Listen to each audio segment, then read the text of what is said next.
Hello, good afternoon. Welcome to learning history academy. कैसे हैं आप लोग? आपकी तैयारी काफी अच्छी चल रही होगी। एग्जाम आपका काफी नजदीक है, 15 दिन बचे हुए हैं, राइट? चलिए हम क्लास अपनी स्टार्ट कर रहे हैं। एग्जाम की बात कर रही हूँ मैं, सीटेट वालों की बात कर रही हूँ जिनका एग्जाम 6 सितंबर को है। बाकी हमारे और भी एग्जाम लगे हुए हैं, जैसे टीजीटी हो गया, पीजीटी हो गया। इनके भी नोटिफिकेशन आने वाले हैं, जिनके एग्जाम दिसंबर में होने वाले हैं। तो ध्यान से आप लोग एनसीईआरटी पढ़ते रहें, मेहनत करते रहें। ठीक है। चलिए, एनसीईआरटी पढ़ना बहुत मस्त है जो लोग इतिहास से तैयारी कर रहे हैं।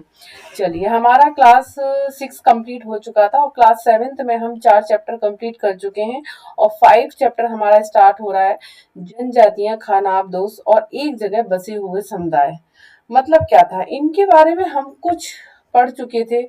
पिछली क्लास में भी हम पढ़कर आ चुके हैं कुछ बेसिक पॉइंट्स, और कुछ इसमें ऐड करके अभी हमें कुछ बताया जा रहा है इस क्लास में।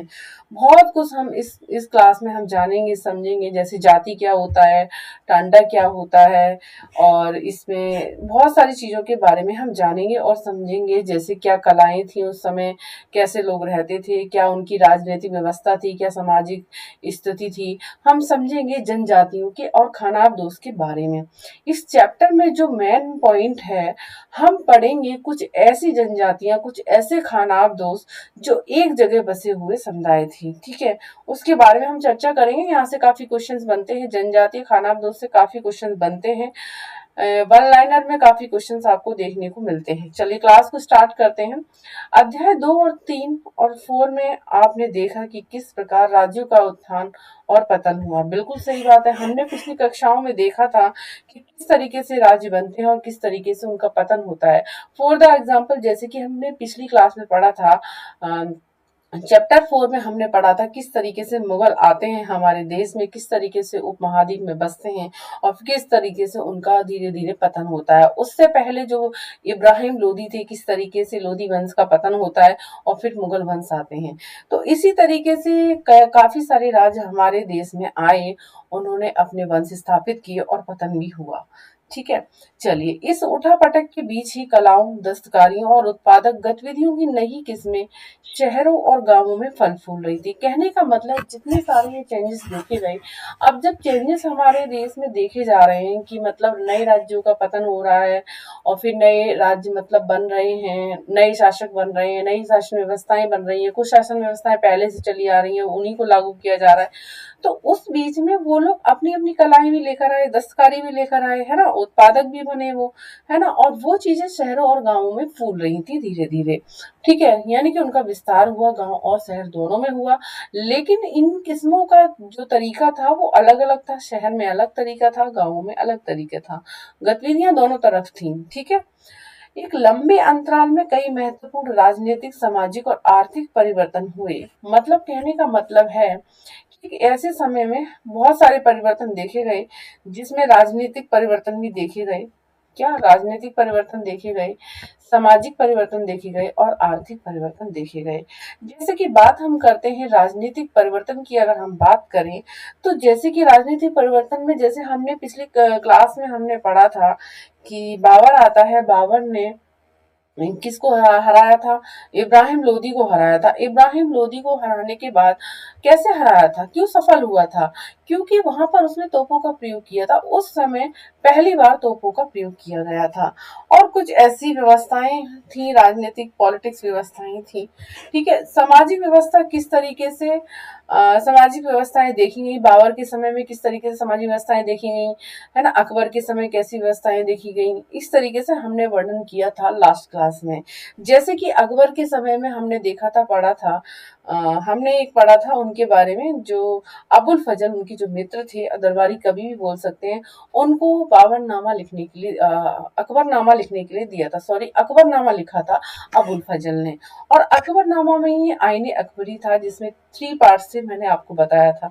तो कुछ सामाजिक चेंजेस उसने देखे होंगे अकबर ने जब अपनी शासन व्यवस्था में, तब उन्होंने अपनी शासन व्यवस्था को लिखने का जिम्मा दिया किसको? अबुल फजल को, है ना। ऐसे बहुत सारे सामाजिक परिवर्तन वहां हुए थे, और उन सामाजिक परिवर्तनों का ब्यौरा उसमें आईने अकबरी में दिया था। ठीक है। ऐसे सामाजिक परिवर्तन हो जाते हैं। जैसे आज के दौर में हम देख लेते हैं कि हमारे सामाजिक परिवर्तन काफी कुछ हो रहे हैं। जैसे अगर कुछ हो जाता है तो एकदम से मतलब देखा है कि मतलब मतलब तुरंत लोग बाहर खड़े होकर आ जाते हैं और उसके पक्ष में मतलब अगर कुछ गलत होता है तो भी जुलूस निकालने लगते हैं, है ना, और प्रदर्शनी लगाते हैं। सामाजिक कुछ ऐसे परिवर्तन हमें देखने को मिलते हैं। सामाजिक परिवर्तन में हमें बहुत कुछ चीजें देखने को मिलती हैं, जैसे उनकी कल्चर से सांस्कृतिक परिवर्तन देखने को मिलते हैं। आर्थिक परिवर्तन में हमें बहुत सारे परिवर्तन देखने, प्रौद्योगिकी का विकास होने लगा है। आज की डेट से हम लगा सकते हैं कि जैसे कि हमारे देश में काफी सारा जैसे कंप्यूटराइज चीजें होने लगी हैं, है ना। तो हमें जो इकोनॉमिक्स कंडीशंस है, काफी कुछ चेंजेस हमें मिली हैं वर्तमान समय में। उस समय में आर्थिक परिवर्तन बहुत हुए थे, कैसे कैसे हुए थे हम बात करेंगे इन तीनों के बारे में। लेकिन सामाजिक परिवर्तन हर जगह एक समान नहीं थे। बात उस समय की जा रही है कि लेकिन जब सामाजिक परिवर्तन हुए थे, वो समाज में जो परिवर्तन हुए थे एक जैसे नहीं थे। बिल्कुल सही बात है, एक जैसे नहीं थे। जब लोग चेंज होंगे, व्यवस्थाएं चेंज होंगी, तो परिवर्तन भी होते हैं, ठीक है। क्योंकि अलग अलग किस्म के समाज अलग अलग तरीकों से विकसित हुए, बिल्कुल सही है। ऐसा कैसे और क्यों हुआ, यह समझना महत्वपूर्ण है। हम इसी चीज के बारे में, इन तीनों के बारे में जिक्र करेंगे। राजनीतिक परिवर्तन, सामाजिक परिवर्तन, आर्थिक परिवर्तन किस तरीके से हुए, क्या चेंजेस हुए, और सब जगह एक जैसे ना होकर अलग अलग हुए। ये कुछ जगह पर सेम भी हुए, कुछ जगह पर अलग अलग हुए, ठीक है। चलिए, जनजातीय नृत्य संथाल चित्र खर्रा। देखो यहाँ पर एक जनजाति की बात की जा रही है। पिक्चर देख रहे हैं ना, यहाँ पर ये दे रखा है। इसमें क्या है ना, संताल संताल चित्र खर्रा की बात की गई है, ठीक है। एक जनजाति नृत्य है, डांस है, नृत्य है, एक जनजाति संताल चित्र खर्रा की बात यहाँ पर की गई है, संताल की बात की गई है, ठीक है। चलिए आगे बढ़ते हैं। इस उपमहाद्वीप के बड़े हिस्से में समाज वर्ण के नियमानुसार पहले से ही विभाजित था। कहने का मतलब हमारे भारतीय उपमहाद्वीप में जो समाज था वो वर्ण के अनुसार पहले से ही विभाजित था। वर्ण वर्ण शासन व्यवस्था, जैसे कि मतलब कि हम मैंने आपको लास्ट क्लास में पढ़ाया था। जिसने भी नहीं देखा है वर्ण व्यवस्था के बारे में वो देख ले। जैसे कि कुछ ब्राह्मणों के थ्रू ऐसे नियम बनाए गए थे, लोगों को जाति के अकॉर्डिंग विभाजित कर दिया गया था, है ना। जैसे कि बोला गया था ये क्षत्रिय है, ये ब्राह्मण है, ये शूद्र है। इस तरीके से वर्ग में विभाजित था पहले से ही हमारा समाज। ब्राह्मणों द्वारा सुझाए गए ये नियम बड़े बड़े राज्यों के राजाओं द्वारा स्वीकार किए गए थे। और ये राज्य, ये जो वर्ण व्यवस्था बनाने वाले जो लोग थे ना, ये ब्राह्मण थे। ये ब्राह्मणों ने ही नई नई व्यवस्थाएं बनाई थी, और इन व्यवस्थाओं को, इन नियमों को ही राज्यों के राजाओं द्वारा स्वीकार किए गए थे ये नियम। इससे ऊंच और नीच तथा अमीर और गरीब के बीच का फासला बढ़ गया। ऑब्वियसली सी बात है, जब उन्होंने ब्राह्मणों ने एक वर्ण व्यवस्था बना दी तो समाज में क्या हुआ, ऊंच नीच का दायरा बढ़ गया, अमीरी और गरीबी का दायरा बढ़ गया। दिल्ली के सुल्तानों और मुगलों के काल में श्रेणीबद्ध समाज ज्यादा जटिल हो गया था। मतलब कहने का मतलब है, जो दिल्ली के सुल्तान थे और मुगलों का जब काल था, जिसके बारे में हम कुछ टॉपिक पढ़ भी चुके हैं लास्ट क्लास में। दिल्ली के सुल्तान और मुगलों का काल, दिल्ली के सुल्तान मैंने आपको बताया था ना, तुर्की थे, कुतुबुद्दीन ऐबक, इल्तुतमिश, रजिया, इब्राहिम लोदी, है ना, ये लोदी वंश जो भी है, ये दिल्ली सुल्तान थे। मुगल काल में जैसे मैंने आपको बताया था, बाबर, हुमायूं, अकबर, है ना, इस तरीके से जहांगीर, शाहजहां, औरंगजेब, ये सब क्या था, मुगल काल से संबंधित थे। तो इनके समाज में ना ये चीज जो वर्ण व्यवस्था थी ना, वो बहुत ही ज्यादा बढ़ गई थी, बहुत ज्यादा बढ़ गई थी, ठीक है। क्योंकि ये पीछे से चली आ रही थी वर्ण व्यवस्था। ये समझा आपने वर्ण व्यवस्था। अब बड़े शहरों से परे जनजातीय समाज, अब बड़े बड़े शहर भी उभरे थे, बड़े बड़े शहर भी बने थे, तो कुछ जनजाति समाज भी वहां पर देखने को मिले थे। जनजाति समाज में यहाँ से काफी क्वेश्चन देखने को मिलते हैं। तो प्लीज आगे बढ़ने से पहले, प्लीज जिन बच्चों ने लाइक, शेयर और सब्सक्राइब नहीं की है क्लास, प्लीज शेयर करते रहें। क्योंकि जो मैं इसलिए नहीं कहती हूँ कि हाँ मेरे बिल्कुल सही, ये भी बात सही है, लर्निंग हिस्ट्री एकेडमी चैनल सब उन बच्चों को मिले जो बच्चे इतिहास से तैयारी कर रहे हैं, राइट। और जो हमारे न्यू स्टूडेंट्स हैं जिन्होंने सब्सक्राइब नहीं किया है, डेली क्लास कर रहे हैं, प्लीज सब्सक्राइब कर लें, आने वाली क्लास मिलती रहेगी आपको। अब क्लास के साथ साथ में चैप्टर वाइज नोट्स भी लेकर आ रही हूँ। कितना अच्छा है कि एनसीईआरटी में कितना एनसीईआरटी बेस में आपका बहुत अच्छा कर दूंगी इतिहास में। 6 to 12 तक एनसीईआरटी पढ़ाऊंगी, और 6 to 12 तक मैं आपके टॉपिक वाइज नोट्स भी लाइन टू लाइन बनाकर कैसे नोट्स बनेंगे, कैसे क्वेश्चन बन सकते हैं, और मैंने कुछ वीडियो भी लेकर आई हूँ, कुछ क्लासेस भी लेकर आ चुकी हूँ।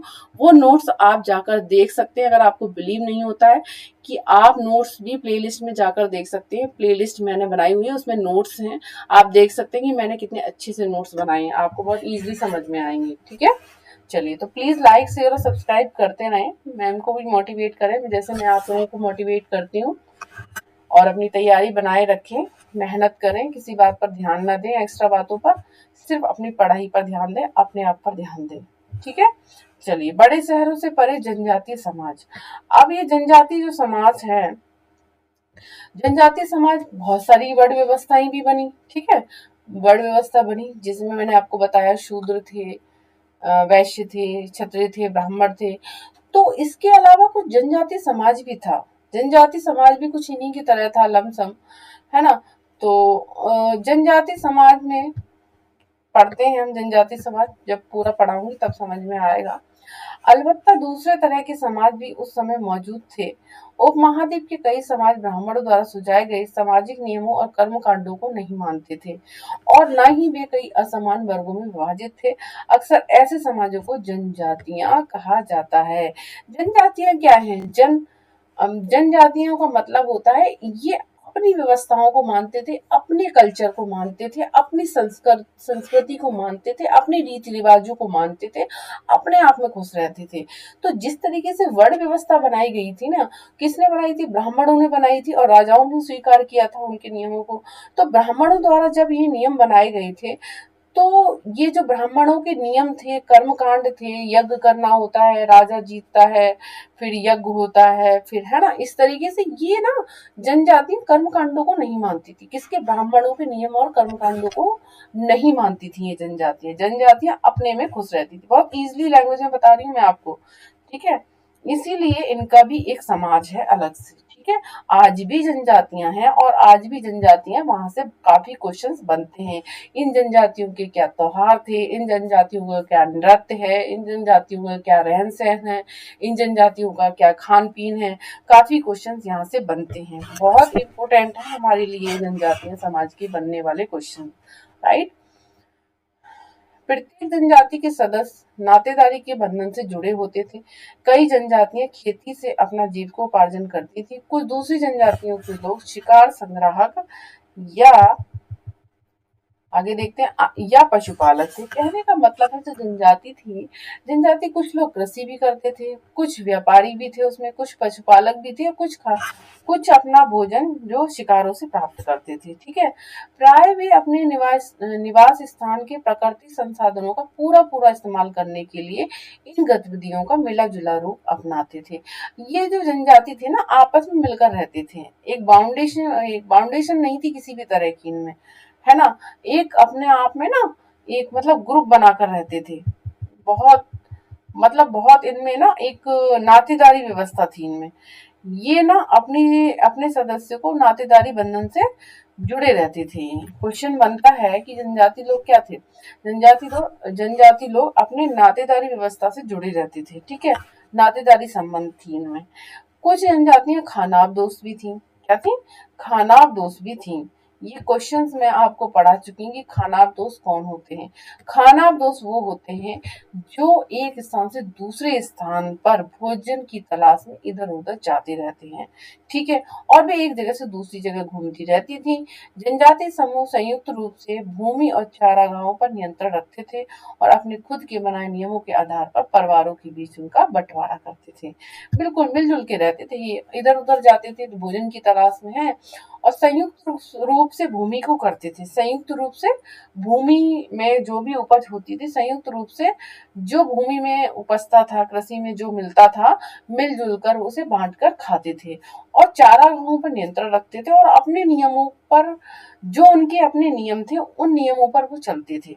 ठीक है, कहने का मतलब है जो भी नियम थे वो सबके लिए एक जैसे थे, और कोई भी सामान और कोई भी चीज होती थी, भूमि से संबंधित हो, चारागाह से संबंधित हो, है ना, वो सब उसका बंटवारा करते थे आपस में। ठीक है, इस उपमहाद्वीप के विभिन्न हिस्सों में सबसे बड़ी जनजातियां फली फूली, सामान्यतः ये जंगलों, पहाड़ों, रेगिस्तानों और दूसरी दुर्गम दुर्गम जगहों पर निवास करती थी। ये सबसे ज्यादा ना जनजातियां फली फूली थी विभिन्न हिस्सों में भारतीय उपमहाद्वीप में, और ये जंगलों में भी रहती थी, पहाड़ों पर भी, रेगिस्तानों और कुछ ऐसी कठिनाई वाली जगह थी, वहां पर भी ये रहती थी। वहां से निकलना ही नहीं चाहती थी, उनको वही अपना निवास स्थान अच्छा लगता है। कभी कभी जाति विभाजन पर आधारित अधिक शक्तिशाली समाजों के साथ उनका टकराव होता था। मतलब ये लड़ती भी थी, टकराव भी होता था, वैसे नहीं किसी को छेड़ते हैं ये, ठीक है ना। कई मायनों में इन जनजातियों ने अपनी आजादी को बरकरार रखा और अपनी अलहदा संस्कृति को बचाया। मतलब अलहदा संस्कृति को इन्होंने बचाया।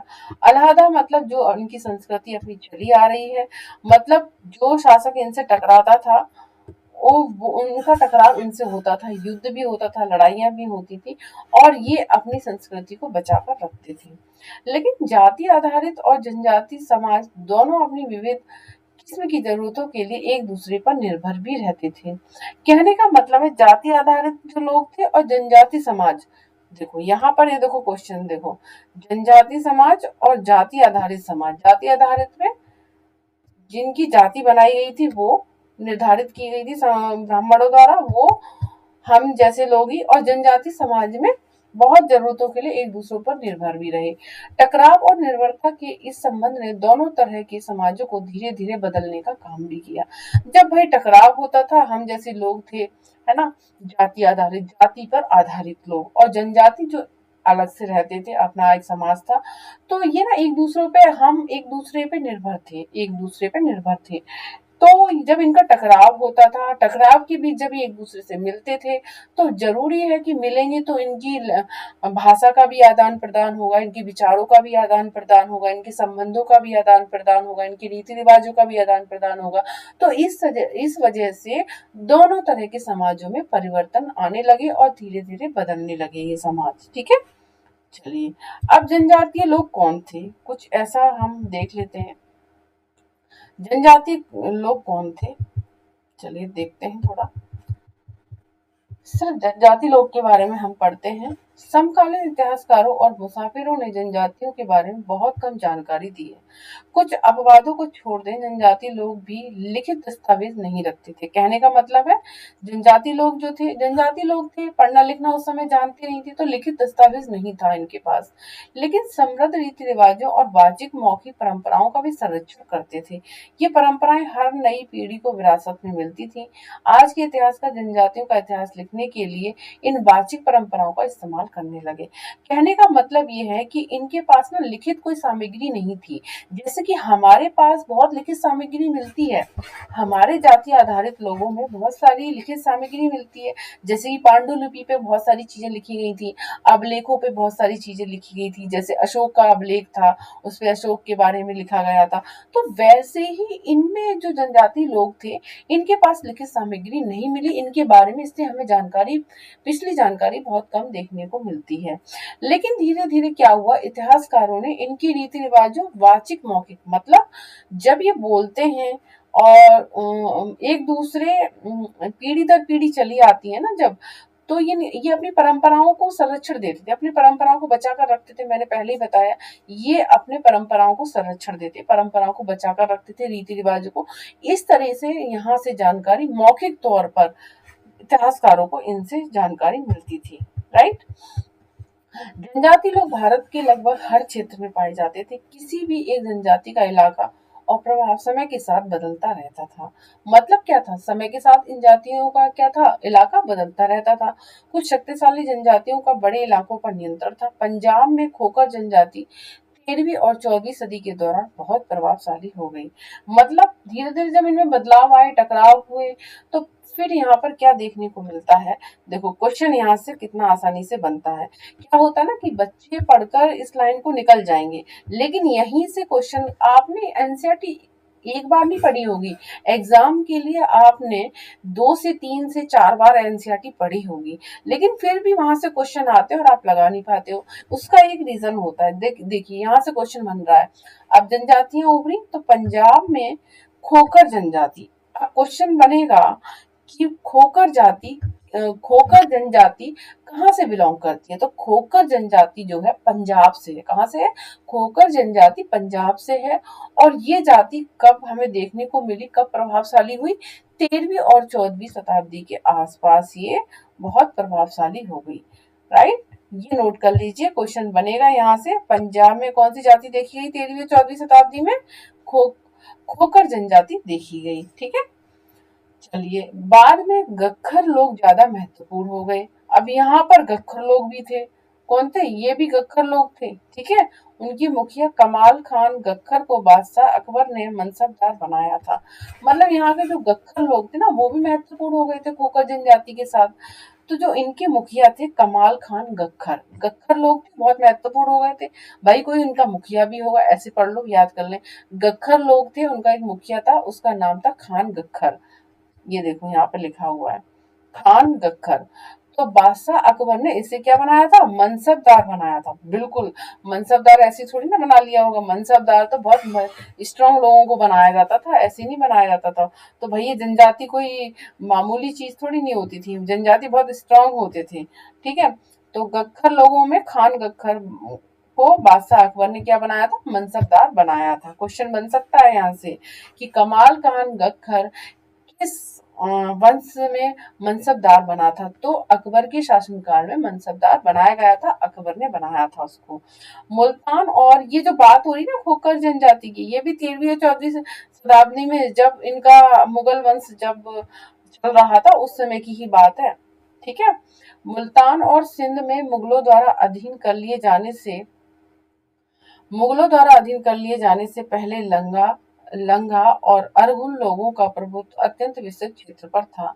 मतलब मुल्तान और सिंध में जब मुगलों द्वारा अधीन कर लिए जाने से पहले, मुगलों द्वारा अधीन कर लिए मतलब मुल्तान और सिंध में मुगलों द्वारा अधीन कर लिए जाने से पहले लंगा और अरगुन लोगों का प्रभुत्व अत्यंत विस्तृत था। मतलब इन पे जो लंगा और अरगुन लोग जो थे ना, ये कहाँ थे? मुल्तान और सिंध में थे। कहाँ थे? तो इन पर क्या है ना, प्रभुत्व स्थापित कर लिया था। किसने? मुगलों ने। ठीक है, किस पर? लंगा और अरगुन लोगों पर। लंगा और अरगुन, देखो ये कहाँ से, आपने सोचा भी नहीं होगा, यहाँ से क्वेश्चन बन जाएगा ये लंगा और अरगुन से। ठीक है, ये कहाँ देखने को मिली है जनजाति? मुल्तान और सिंध में। ठीक है, अब आते हैं उत्तर पश्चिम में एक शक्तिशाली जनजाति थी बलोच।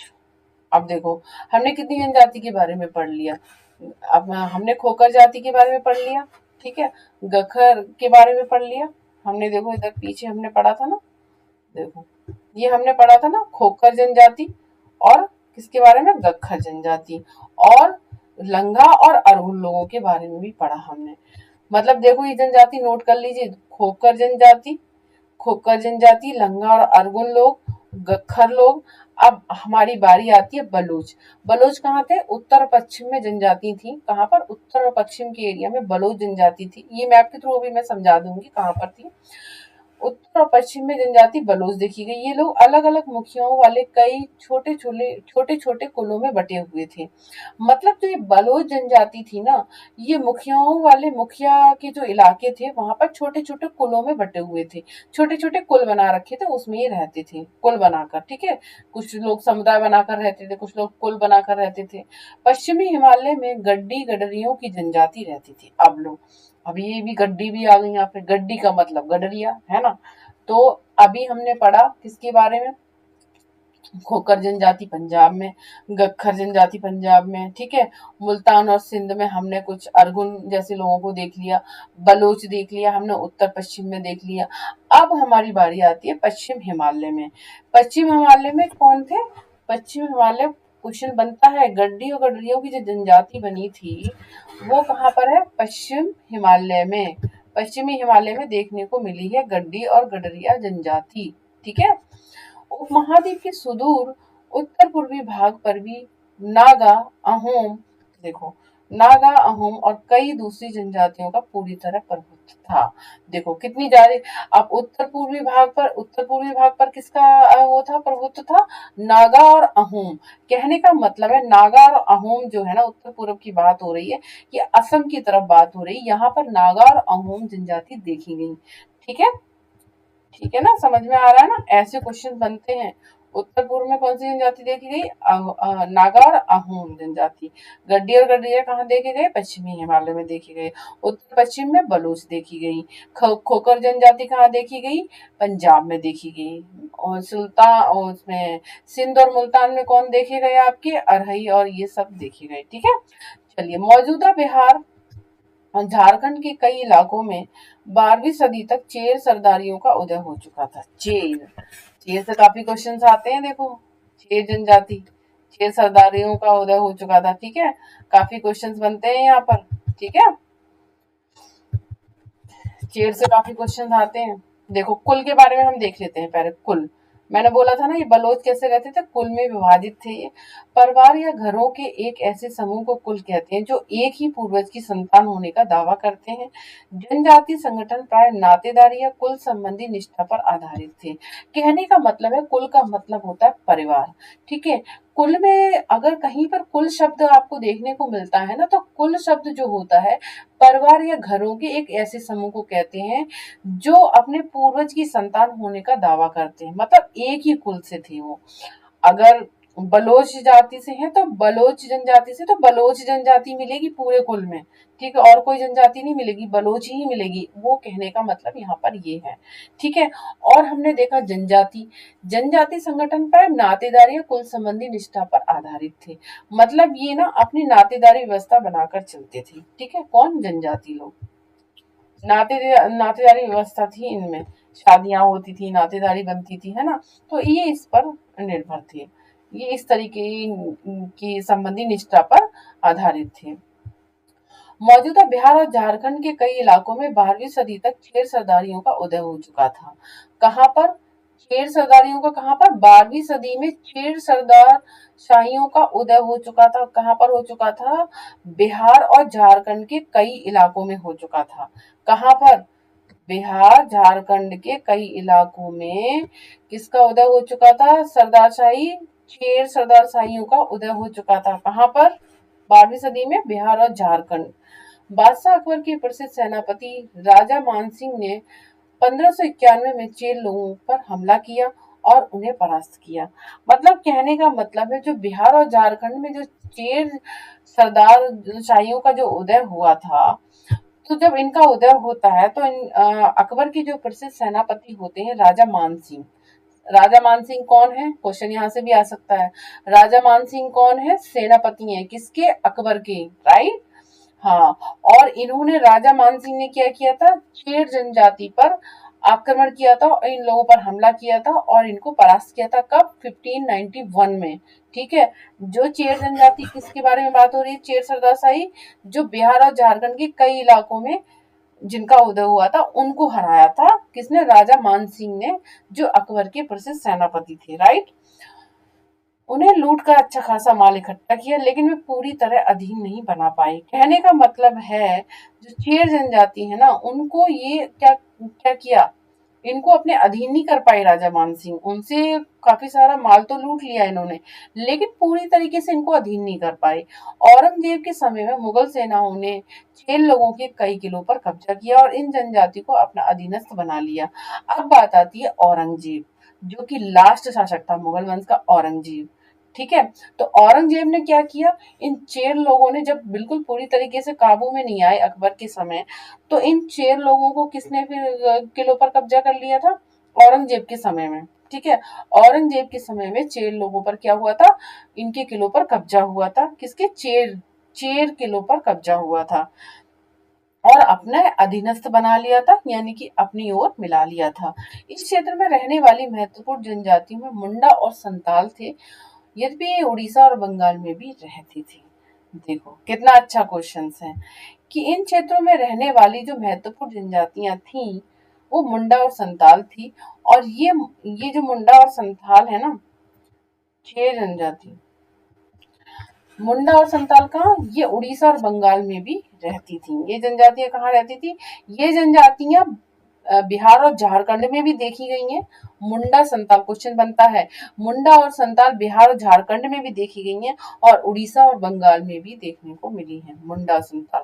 देखो कितनी सारी जनजातियों में हम पढ़ रहे हैं। ठीक है, तो चेर चेर से ही संबंधित थी ये मुंडा और संताल जनजातियां, ठीक है। और ये कहाँ रही? बिहार और झारखंड के कई इलाकों में, और उड़ीसा और बंगाल में भी ये चेर जनजातियां देखी गई, मुंडा और संताल। कर्नाटक और महाराष्ट्र की पहाड़ियां, अब देखो यहाँ पर आ जाओ, यहाँ पर भी आपको बहुत सारी मिलेंगी। यहीं से तो क्वेश्चंस बनते हैं, आप लोग कंफ्यूज हो जाते हो। देखो कर्नाटक, और ये मैं नोट्स में भी लाऊंगी आपको बना के, एक बार में याद हो जाएंगी, लाइन टू लाइन लाऊंगी आपको नोट्स में, ठीक है। कर्नाटक और महाराष्ट्र की पहाड़ियों में, अब हम आ जाते हैं कर्नाटक और महाराष्ट्र की, यानी कि दक्षिण में हम चलते हैं। कर्नाटक और महाराष्ट्र की पहाड़ियों में कौन सी जनजातियां थी? कोली, कोली, बेराद तथा कई दूसरी जनजातियों के निवास स्थल थे।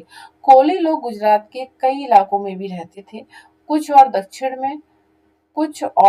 में कोरोगा, बेतर, मारवाड़, दूसरी जनजातियों की विशाल आबादी थी, ठीक है। कहने का मतलब है कर्नाटक और महाराष्ट्र की पहाड़ियों में कोली और बेरात जातियां भी देखी गई। कौन कौन सी? कोली और बेरात जातियां देखी गई, और दूसरी जनजातियों के भी निवास स्थान थे। कहाँ पर? कर्नाटक और महाराष्ट्र की पहाड़ियों में कोली और बेरात जनजातियां देखी गई हैं। और कोली जो है ना, गुजरात के कई इलाकों में भी रहते थे। देखो, कोली कर्नाटक और महाराष्ट्र में भी देखी गई हैं। अब क्वेश्चन यहाँ बनता है, इसके अलावा और कहाँ देखी गई हैं? कोली, जो कोली कोली और बेरात कर्नाटक और महाराष्ट्र की पहाड़ियों में, और सिर्फ कोली और है ना, कर्नाटक महाराष्ट्र के अलावा गुजरात में भी देखी गई हैं, ठीक है। ऐसे क्वेश्चन बनते हैं। और दक्षिण में कोरागा, वेतार, मारवाड़ दूसरी जातियां भी देखी गई हैं। कौन कौन सी? कोरागा, वेतर, मारवाड़ जातियां दक्षिण में देखी गई हैं। क्वेश्चन बनता है कि कोरागा, वेतर, मारवाड़ जातियां कहाँ की हैं? दक्षिण की हैं, ठीक है। चलिए, अब आती है भीलो। भीलों की बड़ी जनजातियां पश्चिम और मध्य भारत में फैली हुई थी। भीलो जनजातियां कहाँ से थी? जनजातियां कहाँ से थी? पश्चिमी और मध्य भारत में फैली हुई थी। 16वीं सदी का अंत आते आते उनमें से कई जगह बसे हुए, खेती और यहाँ तक कि जमींदार बन चुके थे। भील जो जनजाति थी ना, भीलों की बड़ी जनजाति थी, वो पश्चिमी और मध्य भारत में फैली हुई थी 16वीं सदी में, ठीक है। और इन्हीं जनजातियों में से कुछ जमींदार भी बन चुके थे, इतनी शक्तिशाली हो गई थी ये जनजातियां।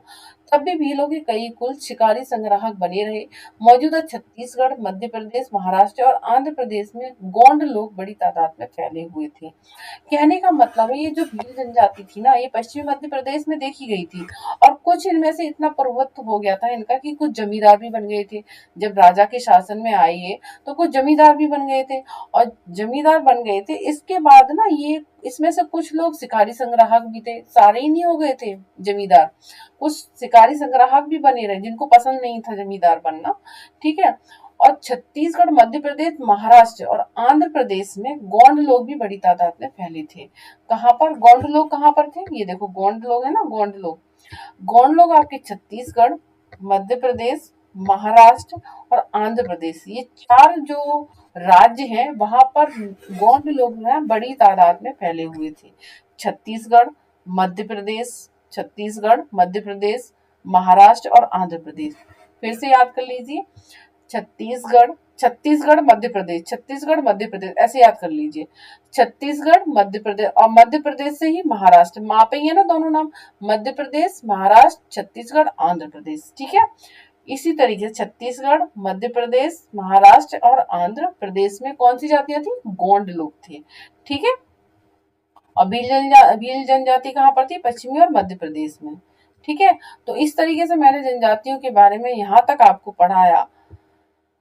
देखो यहाँ पर दिखाया जा रहा है, देखो रात में लोग हिरन का शिकार कर रहे हैं। देखो रात में भी ये शिकार करते थे, क्योंकि ये खाते थे, इनका भोजन ही यही था, तो रात में भी नहीं बैठते थे ये चुपचाप से।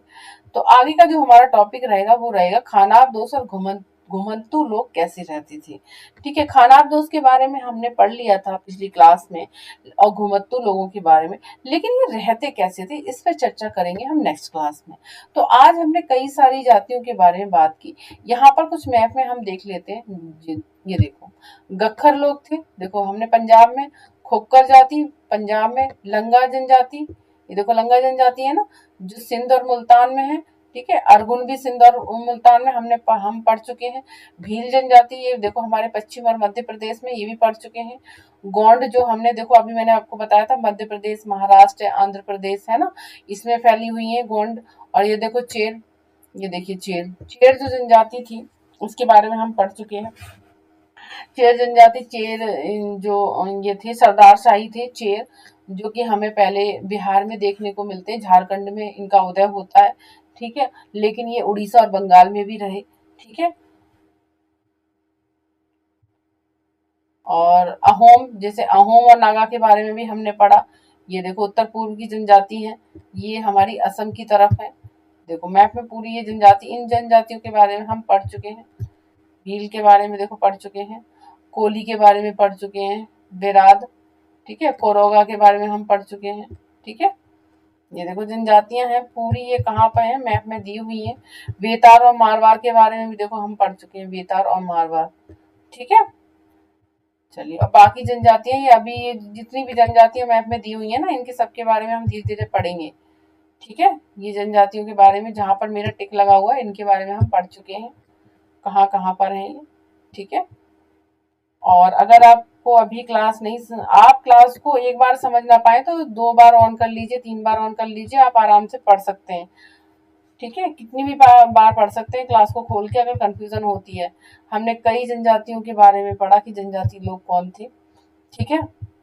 मुल्तान में जैसे लगा और अरगुन लोगों के बारे में हमने पढ़ा, खोकर जनजाति के बारे में हमने पढ़ा, गक्खर लोग के बारे में हमने पढ़ा, ठीक है। भील के बारे में हमने पढ़ा, कर्नाटक की कोली और बेरात जनजातियों के बारे में हमने पढ़ा, भील के बारे में पढ़ा हमने, गोंड के बारे में पढ़ा हमने, ठीक है। किस तरीके से कहाँ पर ये जनजातियां थी।